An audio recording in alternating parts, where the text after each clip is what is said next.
She was already shouting before I even finished hammering the sign into the dirt. "This is private property. You can't put that here." I turned slowly, wiping the sweat off my forehead.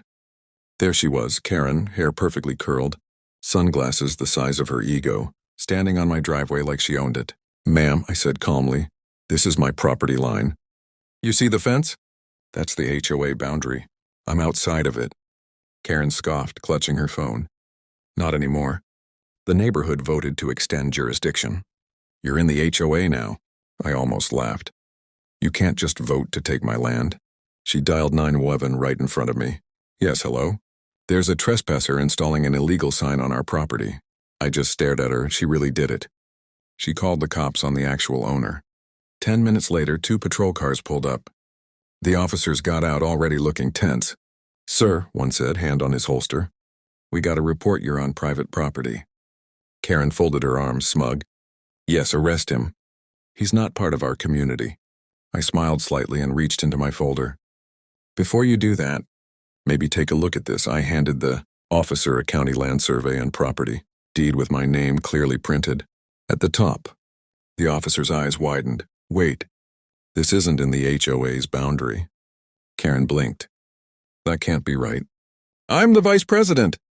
The other cop's radio crackled. "Dispatch confirms. The HOA line ends 30 yards south. That sign's perfectly legal."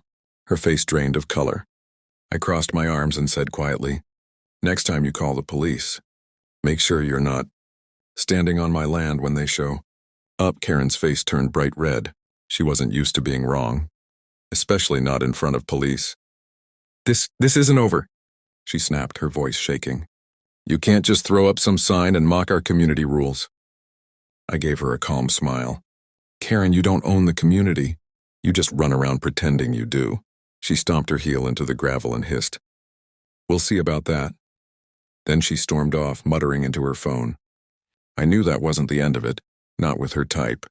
Sure enough, the very next morning, I woke up to find bright orange violation notices taped all over my mailbox, my fence, even my truck. Unauthorized structure, visual obstruction, community disturbance. I couldn't help but laugh. The HOA didn't even have authority here. It was pure harassment, so I decided to play her game. I printed 50 copies of my official property, exemption and hand-delivered them to every house within shouting distance of Karen's. Word spread fast. By sunset, she had a line of angry neighbors at her door, waving the same papers. "You said his land was under the HOA," one man yelled. Karen faked a smile. It was a misunderstanding. But then her phone rang, loud enough for everyone to hear. "This is Officer Daniels," the voice said. "Ma'am, about those fake citations, UP.